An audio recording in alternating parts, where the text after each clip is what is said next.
Human history, like a river, will keep moving forward with moments of both calm waters and huge waves.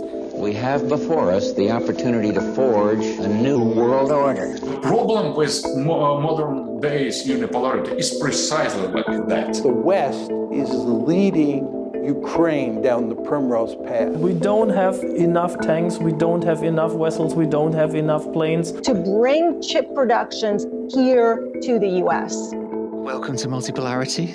This may not be the voice you're expecting. I'm Gavin Haynes. I produce the show. And the reason I produced the show is Philip Pilkington, that I met you at a party some 3 months ago, and you explained to me that you were doing a podcast. You explained to me that it was with a man from the internet called Andrew Collingwood. And I said, that sounds like a great idea. Why don't I produce your show? Is that your recollection of events? Yeah, I think there was some alcohol involved as well, but we probably won't talk about that. And how would you say it's gone so far? I think it's gone pretty well. I mean, hats off for trusting a random guy who walked up to you at a party for a podcast with a random internet guy. But yeah, I think given how it's shaken out, yeah, it's going great. I'm very happy with it. Are you? I think so. Yeah, I sort of work in pod. I work in big pod, but I was looking for something to do, which seemed like it might take me a bit more.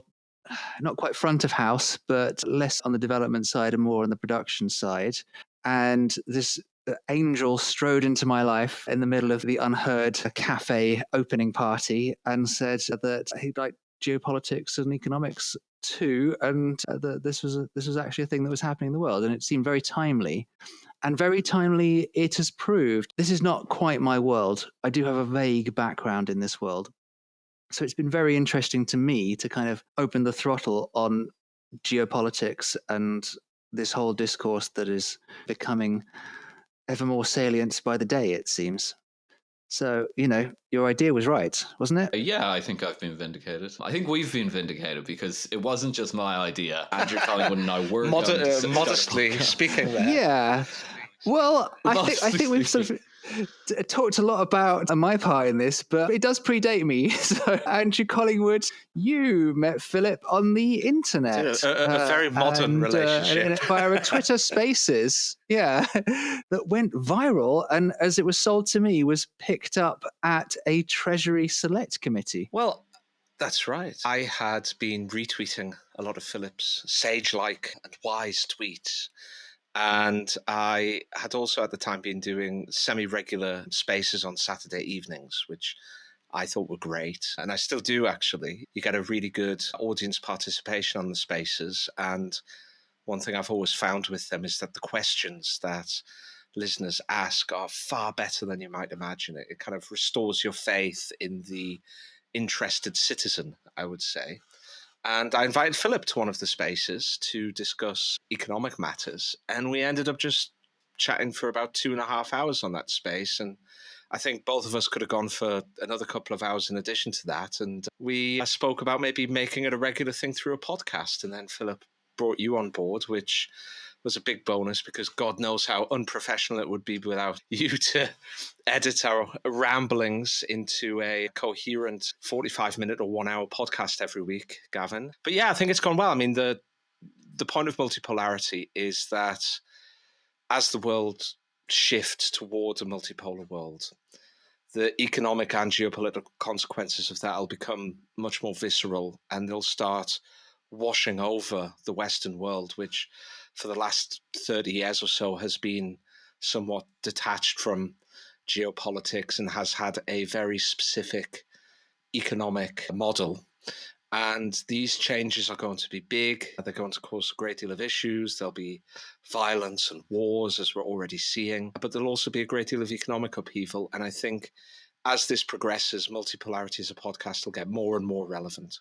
And we kind of have some plans somewhere in the background for for future editions. I know when we first started talking, there was the idea that we would do some special eds on big topics. The schism between the Catholic and the Orthodox Church was one, and how that rolls through history. We have a first guest interview coming up, which is with Samo Berger of Bismarck Analysis. What other horizons do you think this show can touch as it goes forward? Yeah, I think we should do these big topical episodes. I think they'd be very interesting. I think another one that we were thinking about was kind of, demographics, or, we might do one on some of the more academic theories of international relations, geopolitics, that kind of thing. Maybe even something on academic economics. I think these kind of big topics would be really interesting, and they kind of, get us away from the news cycle a little bit and provide maybe some of the kind of conceptual framing for what we're dealing with. So I'd be excited to do them at some point, maybe sooner rather than later. I think we're starting to get enough momentum now that we could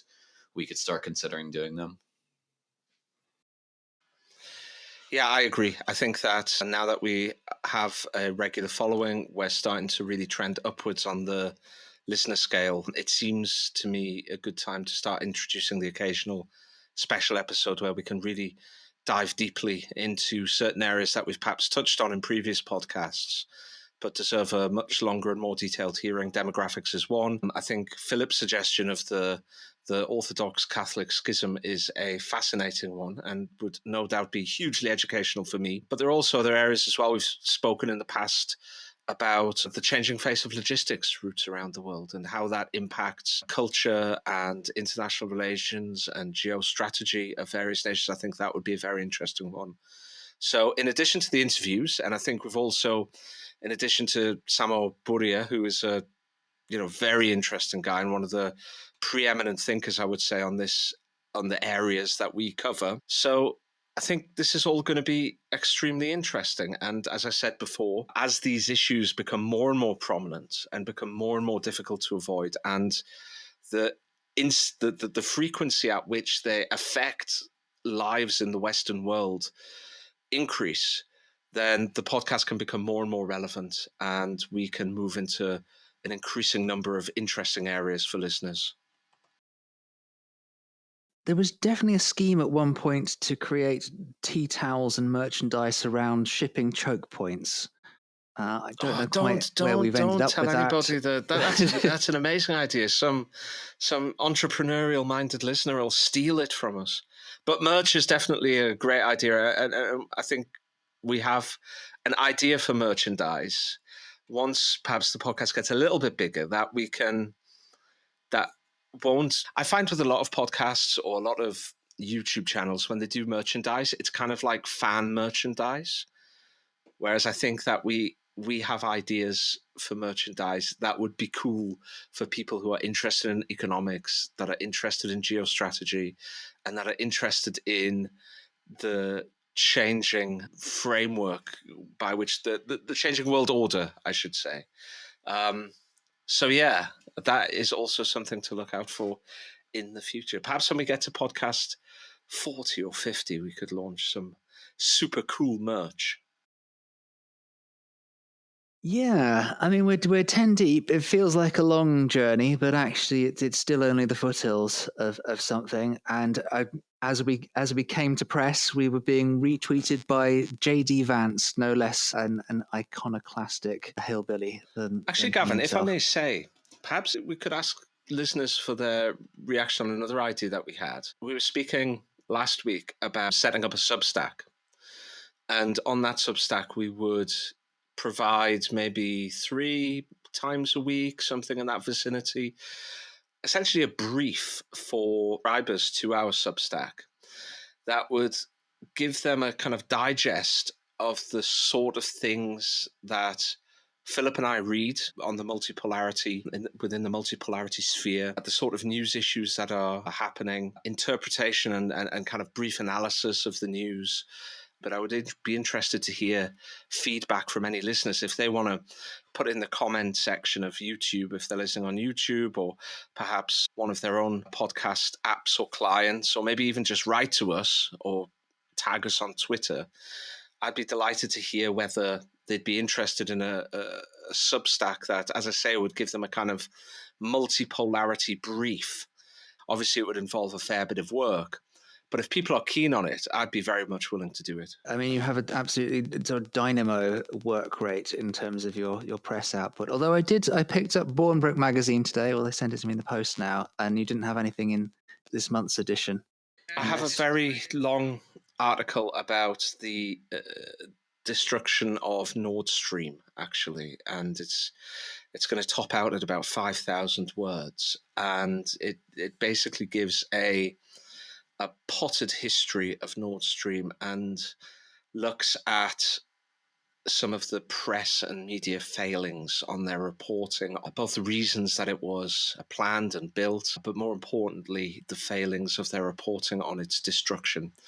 And really, given how important a free and investigative media is for a liberal democracy, because as much as a lot of people criticize the press, they do have an important role to play. I think it's important that we kind of pick them up on this sort of thing. Absolutely, yeah. So one thing, given that this is a special edition, I always kind of clean up the endings of Multipolarity and ask the pair of you to stop begging our listeners to leave reviews and subscribe on TikTok, etc. But I think this is probably the moment where we can collectively beg and solicit our listeners to engage with us and leave some reviews in the iTunes store. That would actually be a great help. It seems like there are a lot of people out there through an informal network who enjoy the show. Could you help other people find us? Yeah, I mean, it must be tempting, right, for your average listener to listen to Multipolarity and then not tell anybody.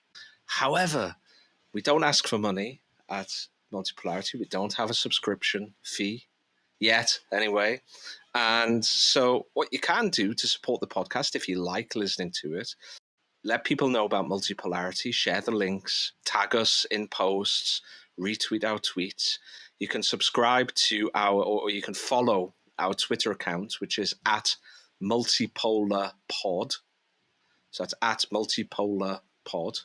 So follow that account and let people know. Share the joy, share the links, press the like button, press the subscribe button, and comment. Let us know what you think.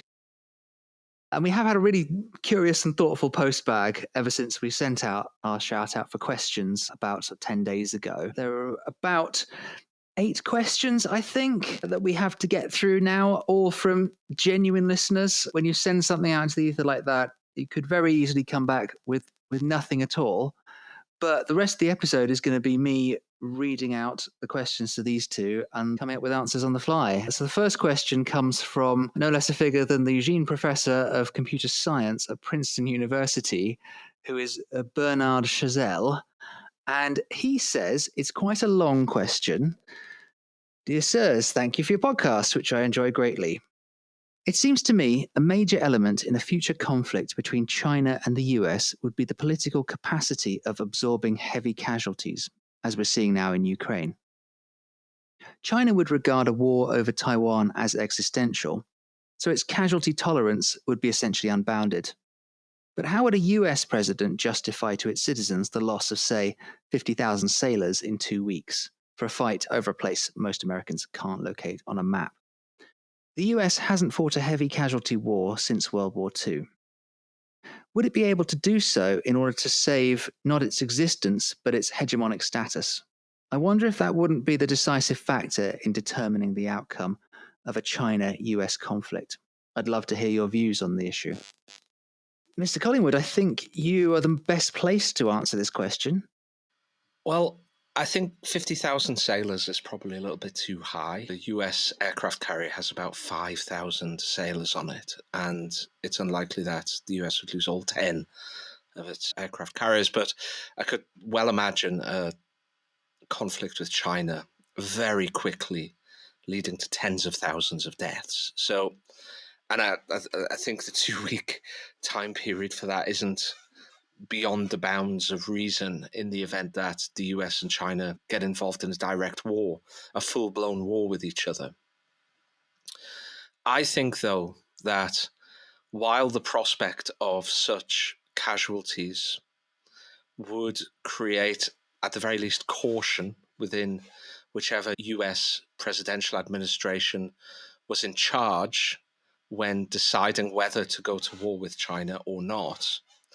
Once the shooting starts, generally the trend in war is that high losses, rather than sickening a population and pushing them towards surrender, has the opposite effect. And in fact, they tend to lead to even greater and more expanded war aims.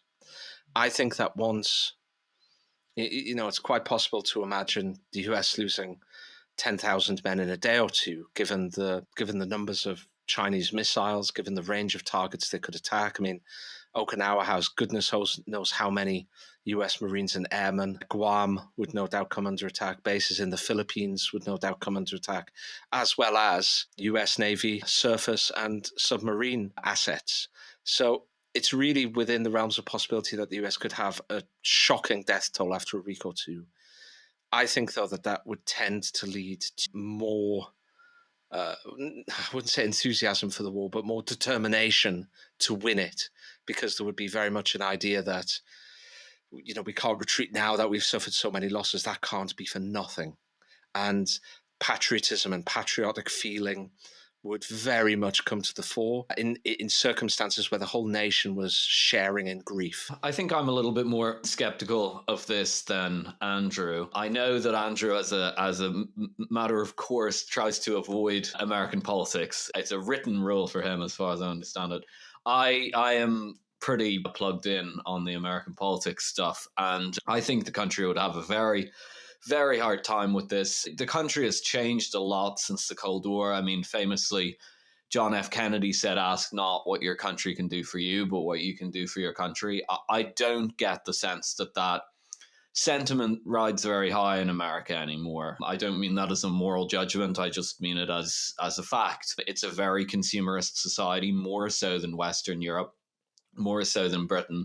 And people really are focused on their day-to-day. It's also a place that's very insulated from the rest of the world. I think it had some outward-looking tendencies during the Cold War, but I think those have kind of retreated since then. Most people in America who are politically interested, genuinely politically interested people who watch the news every day or the cable news channels or whatever, they don't think about foreign policy that much. They don't care about it that much. It doesn't show up very high on polls, and it mainly seems to be seen as an irritation these days. And I just think it would be borderline impossible to sell those losses to the American people, especially for something that they don't really understand. I think it would also quickly result in a protest movement forming. I think what listeners who aren't as familiar with American politics need to understand is that everything in America is partisan now because it's become such a divided society. And the war in Ukraine has been sold to the public because Russia, any sort of, not pro-Russian, but any sort of Russian tolerance has long been associated with the political right, especially with the figure of Donald Trump. While China tolerance, as it were, has long been associated with the Democratic Party. And the Democratic Party and the kind of liberal view of the world is how most people see themselves in America, at least most people in the elite. So selling the Ukraine war had as one component that you were attacking Russia, which was associated with the political right, with these election interference to get Donald Trump elected and so on. And also it doesn't cost any direct American lives, at least nobody officially in uniform. Selling the China, a war with China where there are people in uniform, and the people that you're trying to convince at that point, to my mind, seem like Democrats. The average Democrat is a lot less scared or skeptical of China than they are of Russia. And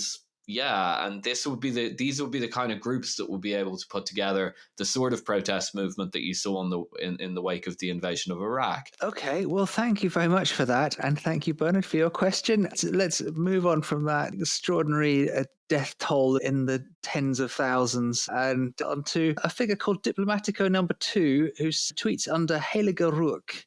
Is that Dutch? I love the podcast. What do you think the new multipolar world means for living standards in Europe/USA?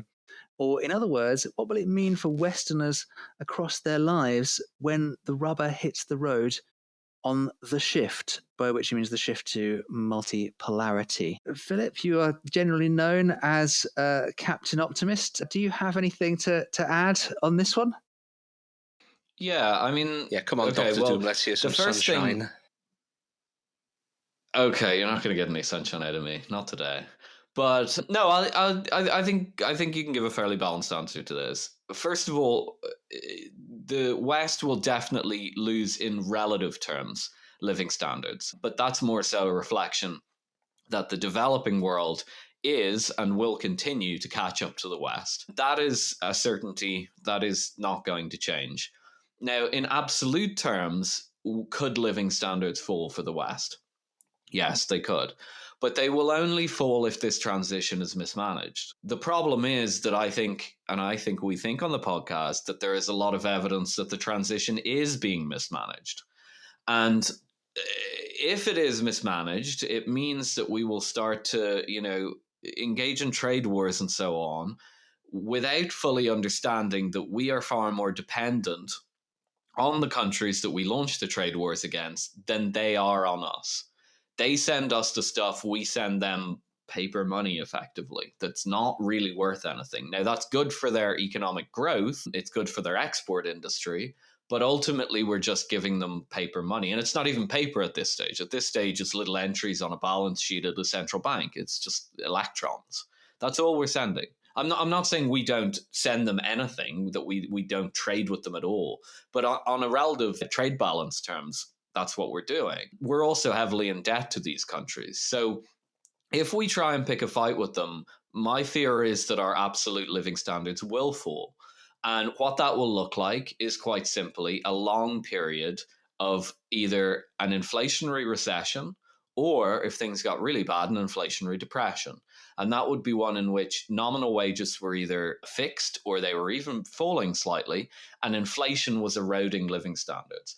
Now, if that sounds familiar, it might, because we're halfway there, if anyone's noticed. There's no economic growth, we're facing down a recession, and inflation's still riding high. And even if inflation comes down from where it is currently, if we get a recession with inflation still chugging along at 4%, that's going to eat away at living standards. So this is already kind of happening, but it's up to us. It's up to our leaders to decide, do we really want to try and dig in here and launch trade wars all over the place and have more geopolitical disruptions?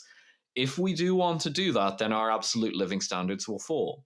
If we become more flexible and pragmatic in the way that we approach the world, we should be able to maintain and even grow our absolute living standards while losing our relative superiority to the rest of the world.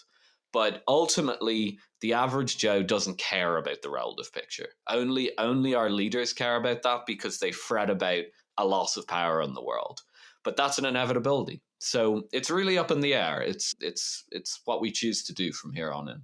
Just to sort of frame Pilkingtonian economics, it seems to me that's a big bone of what you talk about, think about, write about, is this idea that we have misunderstood our relative position to other parts of the world, and that we, there is this managed transition coming. But you seem to be almost poking towards a note of optimism there, in that there is a pathway to a soft landing, and by your view, that pathway comes through fully recognizing what it is we're engaged with. Yeah, so I mean, obviously the point here is to put the Multipolarity podcast firmly at the center of the discussion. If everybody listens to Multipolarity and buys our arguments and stops acting silly in the way that they make their geostrategy and economic policy, then we'll all be prosperous. So really, it's all about how many subscribers Multipolarity podcast gets. If we get more subscribers, our living standards don't fall. If we don't get the subscribers, then everyone's going to be poor. That's pretty much it. I'd like to add a geopolitical edge to this, that at the moment the West enjoys a certain advantage in that most of the trading rules, most of the international institutions, and a great many long-standing bilateral and multilateral trade agreements have been dictated by the West. They've been arranged by the West, and they've been arranged for its benefit. if the West mismanages the transition to a multipolar world, if it attempts in an effort to prevent the transition from a unipolar to a multipolar world, if in that effort it tries to draw matters to a point and it then loses that conflict, then what very quickly you'll find by process of diplomatic tour de force is probably China, but perhaps other countries as well, start either completely rewriting or current diplomatic and multilateral rules, or starting up their own more powerful institutions.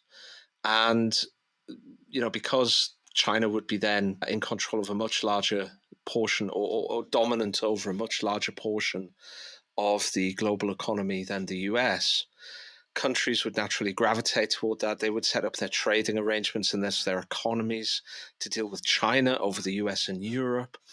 And by making a mess of the geopolitics, in the end, the US and Europe would no longer be term setters, they would be terms takers. And obviously those terms would be set up more to the advantage of other nations. That doesn't mean that China rules the world. That doesn't mean that China usurps the US entirely.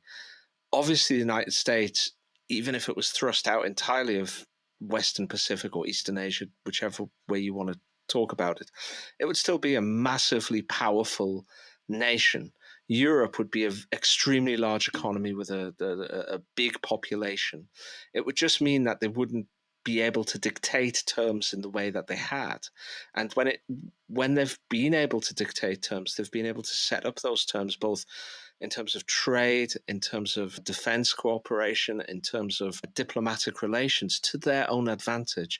And that would no longer necessarily be the case. There would be there would be alternatives and perhaps quite hostile poles within the world.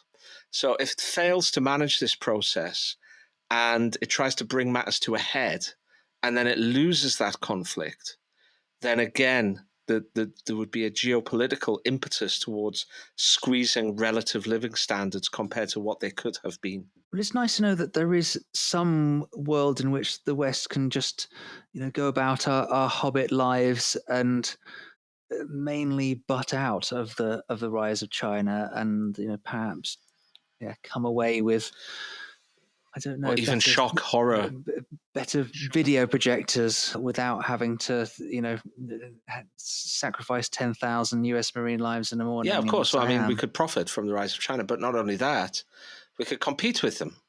We could focus on our own research and development, our own industry. We could do all of these things to address some of the problems of the last 20 years, some of the problems created by the kind of neoliberal framework for globalism. We can address some of those problems. And by doing that, we can profit from the competition. We can profit from trade with China and trade with Indonesia and trade with India. And we can do that in a way that benefits the whole population rather than a tiny sliver. So there is a very positive way of looking at this. Yeah, I'm always slightly intrigued as to what Multipolarity's position is on free trade. It seems that at once we're very aware of how trade raises all boats, and if you don't trade, you lose. But also, that it seems that there's been a lot of foolish neoliberalism done in the last 20 years, and concentrating on our specialisms, I guess, is Ricardian comparative advantage. Is there anything that we need to do beyond that? I do think that the West has gone about globalism in a blasé way, I would say. They've been indifferent to the nature of the competition they faced. They've been indifferent to ensuring that national and local industries have a degree of protection. They've been indifferent to fostering competitiveness. Okay? The Asian countries that have been extremely successful and made great hay out of globalization have had governments which are very focused on creating competitiveness. So it's Ricardian comparative advantage, but it's what we could have Ricardian comparative advantage in. South Korea didn't have a comparative advantage in making cars when at the beginning of GATT, when it first signed up for GATT, right? It didn't have a comparative advantage of making flat screen monitors and televisions. No, it's really focused on those sort of things in terms of research and development, in terms of the education system, in terms of the way it's set up its industry. And by doing that, they've been tremendously successful. In the West, we've been indifferent to that. So while, yes, we should perhaps trade, we should also look at the way that we trade. I think it's the framework of globalization that's perhaps gone wrong.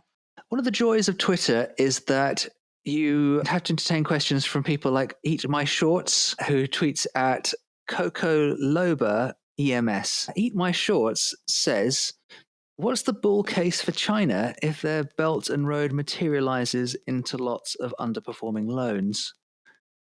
It's a pretty straightforward question. Philip, do you have any thoughts on that? Yeah, I can't really see why they'd care. Belt and Road is basically, I suppose it's an investment initiative, but it's as much an aid initiative. That's how I see how the Chinese view it. Also, if there's a country in the world that doesn't care about racing ahead with investment and then letting the loans go sour, it's China. I mean, it's how their entire investment structure works. They invest in whatever. The loans go bad, the ones that don't work out go bad, and then they shake them into what are called asset management companies, which means something different there than it means here. And they're buried. They're sealed up in a barrel and buried at the bottom of the ocean, except the ocean in this case is a strange financial vehicle that's hidden at the bottom of the central bank basement or something like that. So I think they don't care. They view loans and money as a means to an end. It's a partial command economy. It's all factored in. I don't think they're in Belt and Road to try and make huge financial profits. I don't think they think about that. Does that differ from what the West does with those kinds of aid loans? I guess the West just doesn't do it at scale. Yeah, I mean, no, it's pretty much exactly the same thing. But you're right, they don't. I mean, as China's gone Belt and Road, the hallowed halls of Western power have been discussing microfinance, which is you give little loans to like farmers or something. They do macrofinance, we do microfinance these days. Sadly, we should do more macrofinance. Yeah, and the bottom line is that, first of all, China's always shown a fair bit of willingness to restructure these loans, to increase the terms, to lengthen the repayment terms, for example, or to outright write down some of these loans. But in addition to that, the point is the infrastructure is still going to be there and the influence is still going to be there. I mean, if the loans go bad, it doesn't mean that the rail line that the loans built has disappeared. That's still going to be there, and that's still useful for China from a strategic point of view, if that's what the Belt and Road was for. So, ultimately, the theory is, I don't know enough about internal Chinese politics to say if this is true, but the theory is that as Chinese leaders are a keen student of history, they looked at the 1930s US oil blockade on Japan, which threatened to bring the Japanese to their knees and precipitated the attacks on Pearl Harbor and Singapore and the Philippines to capture the natural resources that the US had blockaded. The Chinese, wanting to avoid that kind of devil's alternative, going to war with the United States or being brought to its knees, has attempted to create the Belt and Road Initiative, which primarily has involved inland logistics routes across the Eurasian landmass towards its key markets in Europe, as well as a string of pearls, a string of ports across the Indian Ocean as far as the Middle East for its oil. And if all of those loans go bad, then that logistics stuff is still there and available for the Chinese to use, right? So I'm not altogether certain that the whole Belt and Road bad loan story is a particularly important or big one. I think it's often used by Western media to kind of paint China as a kind of a loan shark who deliberately gets third world countries into debts that they can't afford to pay back. But I'm not sure it's a big deal. So the questions come in from Jurica Kovac, which is Poland on the path of becoming the undisputed heavyweight in the Eastern European Union? Philip, you caused a stir online. Some would say, others would say you were set upon by angry Poles because you, I guess, made an intervention about the Polish budget and whether their levels of defence spending were sustainable in the long term. Do you still think that's the case? Do you think Poland can be a regional hegemon? Do you think the Eastern European Union will ever have a dominant state? In terms of the military spending, it is quite high. I mean, I can understand why the Poles want to do it. Obviously, there's some rather bad blood there with Russia, has been for a long time. And, you know, the Ukraine war is probably scary to Poland, given that it's on their border, although it's only sort of on their border because it hasn't really spread into the West. So I don't really envy them the desire to bulk up their military, but the question is whether going really all in on this and, you know, spending with this view to be the kind of key regional player, a lot of talk about expanding the intermarium and stuff like that, whether this is, I guess, prudent, wise, call it whatever you want. I personally think it's putting a lot of eggs in one basket. The spending levels are very high. Poland is not a particularly rich country. There is already inflationary pressures. There is still an energy crisis in Poland, as there is in the rest of Europe. Ramping up military spending in the face of those things can be kind of dangerous. Also, you know, right now, Poland's getting a lot of wind in its sails because America is very interested in the region due to Ukraine. But frankly, after the war, I think it's expected that the US will become less interested in the region and it'll become less interested in Europe as it pivots toward Asia-Pacific region. So, you know, Poland have put all their eggs in one basket here. And I will be a little bit concerned that the basket falls on the ground and a few eggs break. In terms of it becoming a regional power, I can't really see it. I mean, it's not a very wealthy country. Its diplomatic ties with Europe have always been a little bit haphazard.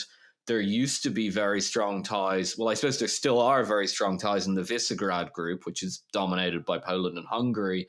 But Poland and Hungary have taken polar opposite sides on the war question. And although, you know, they still have good relations, I think probably it hasn't been great for relations, you know, in general between the two countries. So I just can't really see why a relatively, you know, not very wealthy country that doesn't have any special industry or anything like that can suddenly become a regional power. I'm a little bit more sanguine than Philip on Poland's chances.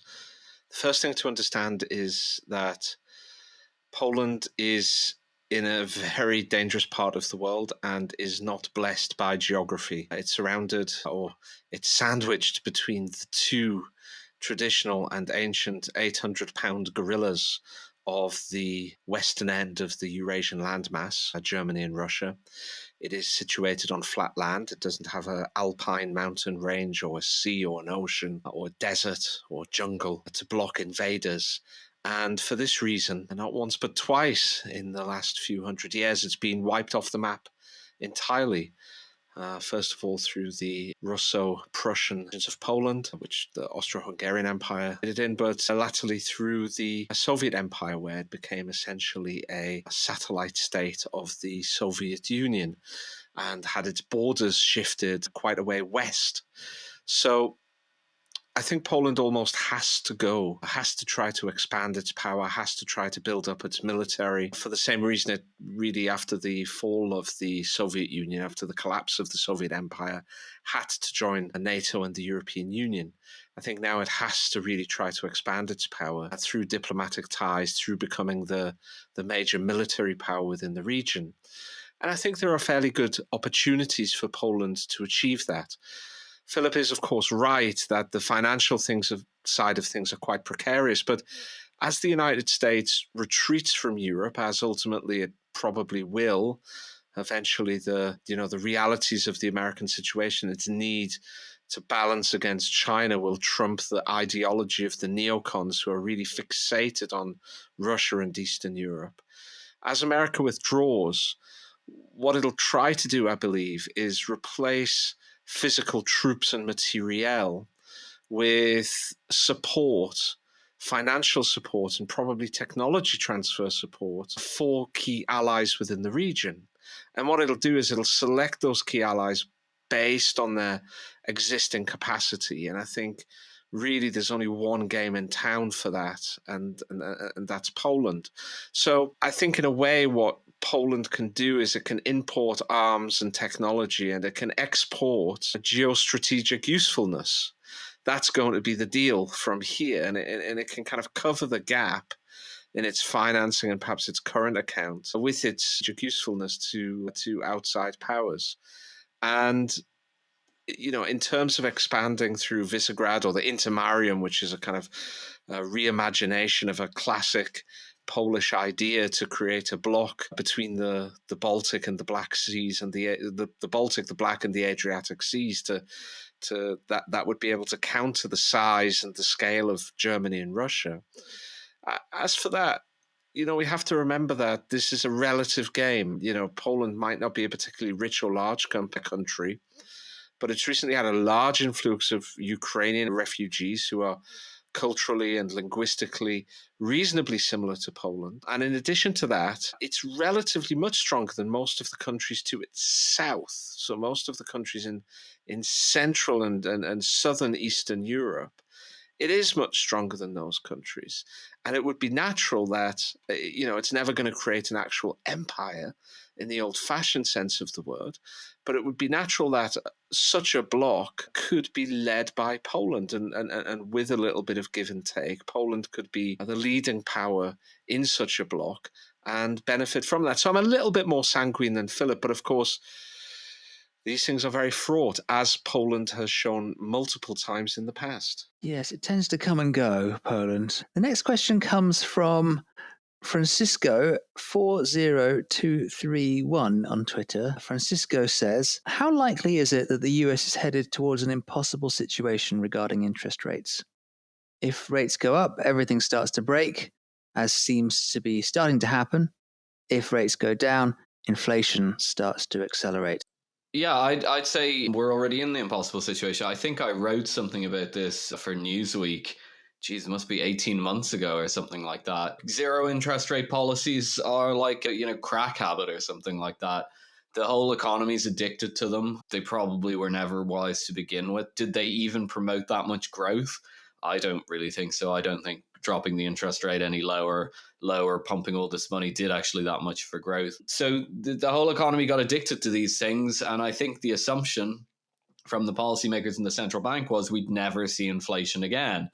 And what we've learned is never say never, because now we've seen inflation again. And so, yeah, monetary policy in the West is clearly stuck. Not really clear what the outcome of that's going to be. They may just have to kind of, rip the plaster off, trash the whole financial system, generate a recession, and try and get the financial system back to normal and being capable of dealing with a normal +3, +4% rate of interest. But yeah, we're already in the impossible situation. Yeah, that much is apparent. The inflation is still quite high in the US. There's still plenty of liquidity, it seems, sloshing around the money markets. And yeah, we're already seeing banks going to the wall and the financial sector in general squealing with pain. The other question, of course, is that the ECB is still raising interest rates as well, and European banks, as is well known, are far from safe and secure. So that might be another shoe to drop. But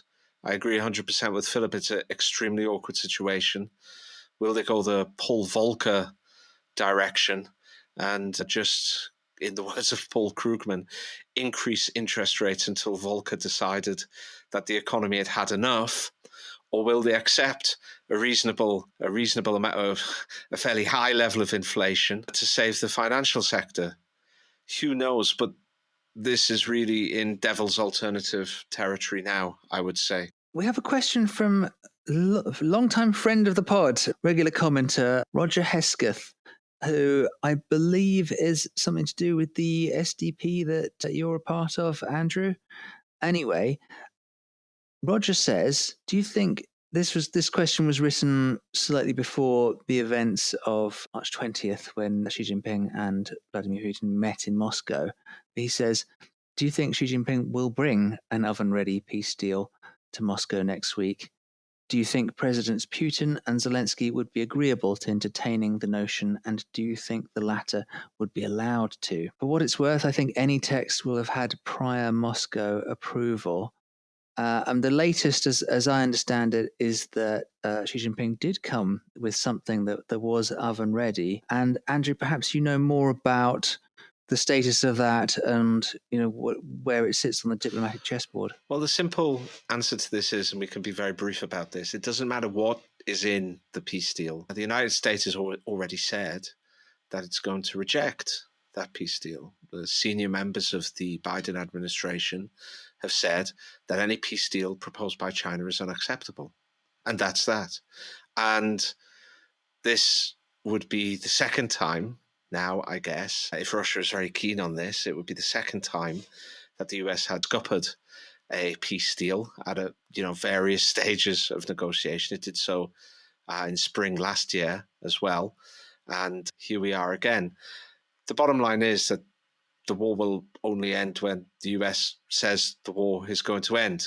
And that's really that. So it doesn't really matter what's in the peace deal, but that's the bottom line. And I'm afraid, sad to say, that Mr. Zelensky and his fellow travelers in Bangkok don't really seem to have much say in the matter. Yeah, I push back on that very slightly. The game of diplomatic and international relations is a reflexive game, always is. So even rejecting things has consequences. And in this situation, the rejection has enormous consequences because the official position of the United States up until a few days ago was that a peace deal will happen when the Ukrainians want a peace deal. America coming out and saying we will not accept a peace deal put on the table by China moves the chessboard, it moves the pieces around the board insofar as the United States position has changed. Officially, it has changed. And at the same time, when this, I don't know if the Ukrainian government has reacted to this peace deal this time, but when it was initially floated by the Chinese, Zelensky said he was open to looking at it. And while it's probably true that at the end of the day, the State Department makes a call on this, these kind of reflexive moves around the board can have a pressure of their own. So I wouldn't completely dismiss what's happened in the past few days. The final thing to say is that the world is watching. And China's putting a peace deal on the table, and America is now explicitly rejecting that. That takes a lot of rhetorical ammo out of America's toolbox. Terrible mixed metaphor. Probably ammunition belt would be the correct follow-on metaphor. But so even the fact that this probably won't go anywhere in the near term is having an impact of its own, and I don't think we should dismiss that. We have a question from Swamp Ghost 32 on Twitter, who actually asked a multi-part question, but for concision's sake, we're going to take the first part of that question, which is bullet pointed 1, situation in Mexico, particularly given the past week of headlines. I know nothing about the situation in Mexico except that it is hot and pleasant. And what are the past week of headlines? Is this something I should be concerned about, Andrew Collingwood? Well, what basically happened was a group of American lawmakers, a former general, got together and essentially announced that they were most unhappy with the way that the Mexican government has been dealing with the drug issue. Of course, vast quantity of drugs, especially really prominent ones like fentanyl, are smuggled across the Mexican border into the US, across the Rio Grande, and cause untold problems in the United States. So these lawmakers had basically severely criticized the Mexican government for that. They had spoken about bringing legislation forward to label the Mexican drug cartels as organizations. They'd called for the greater use of American force and basically demanded that the Mexican government came to heel. Now, the first thing to say about this, it seems a little bit strange given that the Mexican government and the US already cooperate quite strongly on the drug issue. But secondly, I suspect it might have more to do with the fact that the AMLO government, which is short for the president's name, it has undertaken a series of steps recently that perhaps haven't gone down well with American corporates who obviously through NAFTA are quite heavily invested in Mexico. So things like increasing the minimum wage, enforcing food labeling laws, prohibiting the outsourcing of labor to third parties. They've looked to strengthen energy independence. They have put restrictions on the agribusiness, especially with relation to genetically modified crops. And they've even nationalized lithium deposits, which was a subject we spoke about in a previous episode of Multipolarity, that lithium is going to be a very important commodity in the coming decades. So all of those things have probably displeased the American government, and they are worried about suddenly worried about the drug issue. I would say this, though, ultimately probably Mexico and the US will come to an agreement. The US is so much more powerful than Mexico and Mexico has no outside help. It doesn't have a kind of China or Russia at its back or something like that. So ultimately it probably has to come to an agreement with America, and therefore probably will come to an agreement with America. One thing I would say about this is a word of warning for this kind of high-handed behavior. We just had 4 years of Trump, who used some pretty nasty, oafish language about Mexico. Now we have the Biden administration, but a whole bunch of lawmakers, the usual suspects like Lindsey Graham and Ted Cruz and Marco Rubio, using, again, pretty unpleasant language, one of them called Mexico a narco state. The reason why the US is so powerful in the world isn't just that it has a giant economy and a great strategic depth of natural resources and human resources and manufacturing and industry. It's also because it is surrounded by two oceans, which really give it a lot of protection. And its only two neighbors, Canada and Mexico, are much smaller and actually, for various reasons, quite pacific. They're not militaristic. They have fairly good relations with the United States. Now, if at some stage the US really had a falling out with Mexico, especially given the large number, the huge diaspora of Mexicans within the United States, that would start to create an issue for the US where in its region, it wasn't 100% dominant and things weren't smooth sailing. And instead of being able to push all of its huge energies, both economic and diplomatic and martial and cultural, out into the world, it would suddenly have a border to be concerned about. So while the US is in a very strong position, and I fully expect the Mexican government to reach an agreement with the US on this, a word of caution, the US can only push this so far, and then it starts creating problems and quite big strategic problems at that. So to your point that there's a lot of Mexican diaspora in America, I think the president, Lopez Obrador, or AMLO, as he's often called, threatened to tell all the Mexican dual citizens there to vote Democrat if the Republicans kept up the rhetoric. So apparently Lopez Obrador is thinking in the same direction. I would have a little bit of a different view to this. The US-Mexico border has effectively collapsed, as far as I understand it. It's highly unstable. There are all sorts of things, drugs, human trafficking, so on, coming across the border. There could also be a lot of foreign espionage taking place in that. I think it is probably a national security risk for America. If America is justified in intervening anywhere, it's probably here. That said, it probably is a bit of a bluff. There's been talk about this for a very long time. During the Trump administration, there was talk of this as well. But for now, I don't think it's on the table. To give some context, if the America did ever intervene, it would pretty much be a reversion to the mean of intervening in a way in Latin America consistent with the Monroe Doctrine and kind of, harks back to the old drug wars in Colombia and so on. So our final question of the night comes from Sokovac once again, who says, do you think in the coming decades the EU will dissolve and new blocs and alliances will form, or will the current system keep marching on? One of the prominent demographers in my country proposed instituting a common health and pension system for the whole EU. Any chance of that?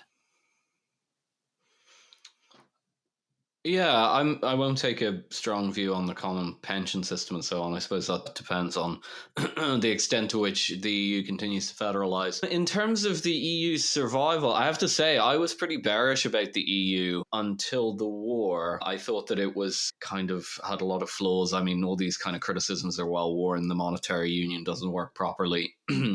The desire for a fed state isn't actually very strong in most countries.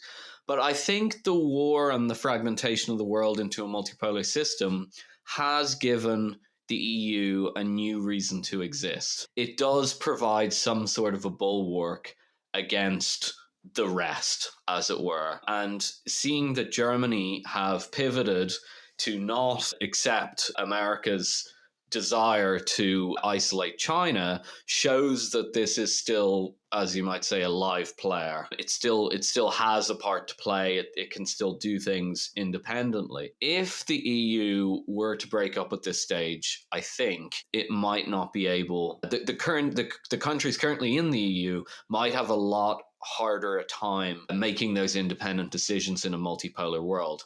So I think it's kind of interesting coming from somebody who was until recently very skeptical of the EU to say that the EU now has a very real reason for existing. And for that reason, I expect it to continue and to stay together. And in fact, to find more and more reasons for its own existence as we move into the multipolar world and alliances and relationships become more complex. I think it'll be a binding force for the EU, and everyone in the EU will realize why it's important. Philip's right. Look, it's clear that there are a great many underlying forces that are driving EU countries away from each other, especially within the financial sector, especially with regard to unaligned economies and differently geared economies. There are real serious fundamental problems with the construction of the Eurozone. It's not an optimal currency area, and it doesn't have any of the facets that optimal currency areas have, like a high degree of labor mobility, high treasury, common benefits, common economic systems among regions. There are really a lot of forces that you could easily imagine the EU causing the EU to fracture and shatter. And not only that, but it seems to have an austerity and deflationary bias within the EU that has caused a huge amount of pain across a grand arc from Greece through the Mediterranean to Portugal and up to Ireland and even in France as well. Now, the point is, though, that it just keeps chugging along. It seems that the European elites are 100% bought into the European Union, and mostly the people seem to be as well. They dislike the rules, they dislike some of the issues that it causes economically, but they like the EU. There's a certain contradiction there, so the EU continues chugging along. And Philip's absolutely right that the split into a multipolar world really augments the argument for sticking together within this ultimately very deep and very well very well integrated economic bloc. It's the deepest and most integrated economic bloc anywhere in the world by a long way. So that increases the issues. I would say, though, that once this horrible conflict is over on Europe's eastern approaches, the former issues, the former disagreements are going to start reasserting themselves, whether caused by the weak financial sector within the EU, the differently geared economies and austerity bias within the EU, some of the overweening aspects of Brussels getting involved in national business that really don't necessarily concern those and tend to grate against member states, but also things like who picks up the bill for the rebuild of Ukraine. How far should we expand? Should we now suddenly bring Ukraine and all of the Baltic nations within the EU? Is that something that we're going to do? But also now, once the war is over and they don't necessarily need Poland so much, is the kind of the high-handed, imperious nature of the European Court of Justice and Brussels going to start creating issues with Poland again because of some of its issues with the way it runs its judiciary and the way it runs its media. So we have all of these issues and they will reestablish themselves. And for a long time, I've thought that the EU was untenable, but it keeps chugging along. And I think it might be time to reassess my view of that, especially given what Philip says about the coming multipolar world order, raising the argument or improving or strengthening the arguments for the EU to stick together.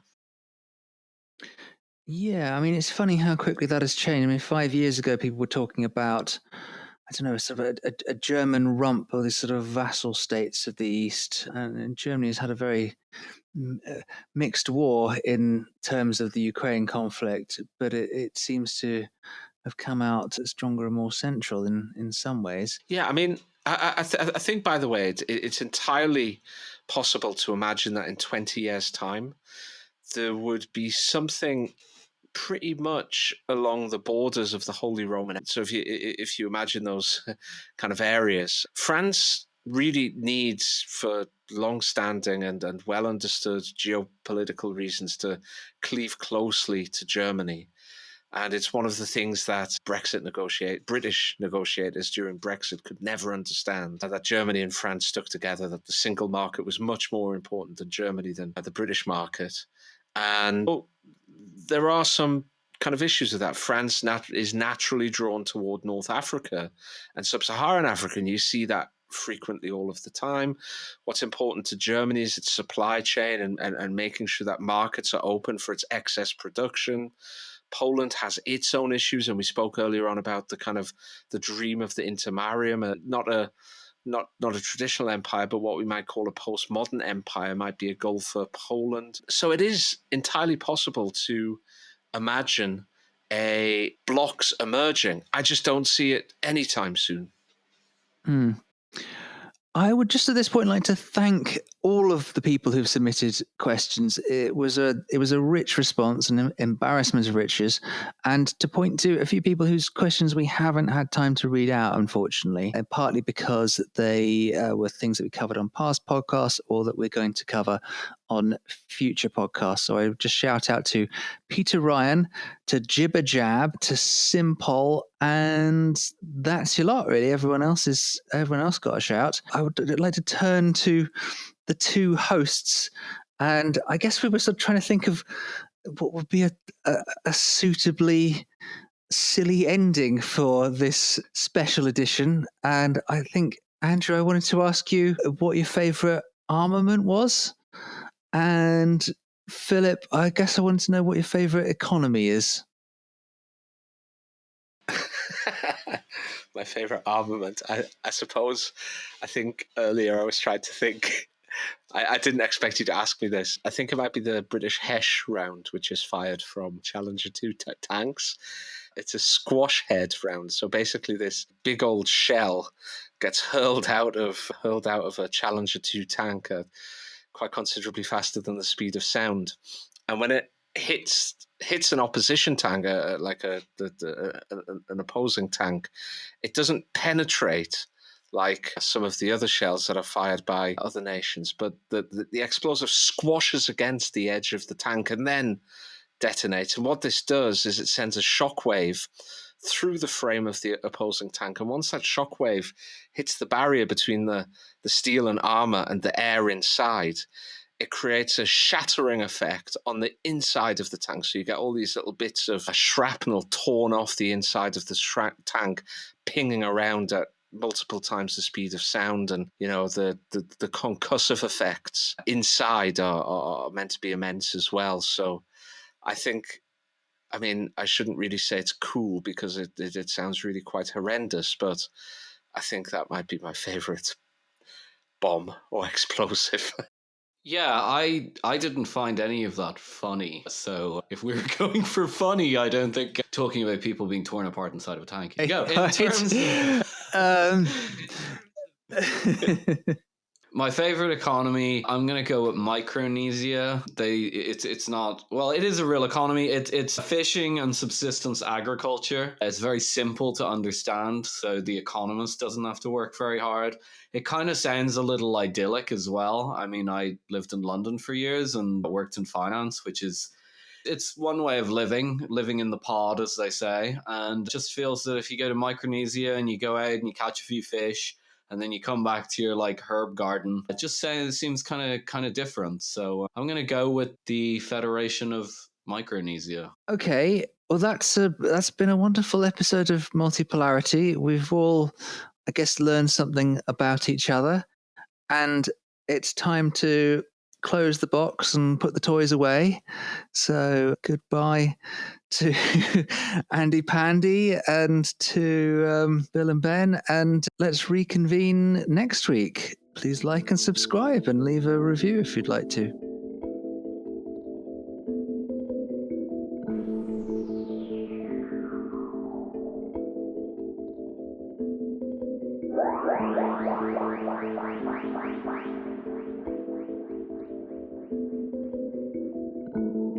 We are fresh from a huge victory.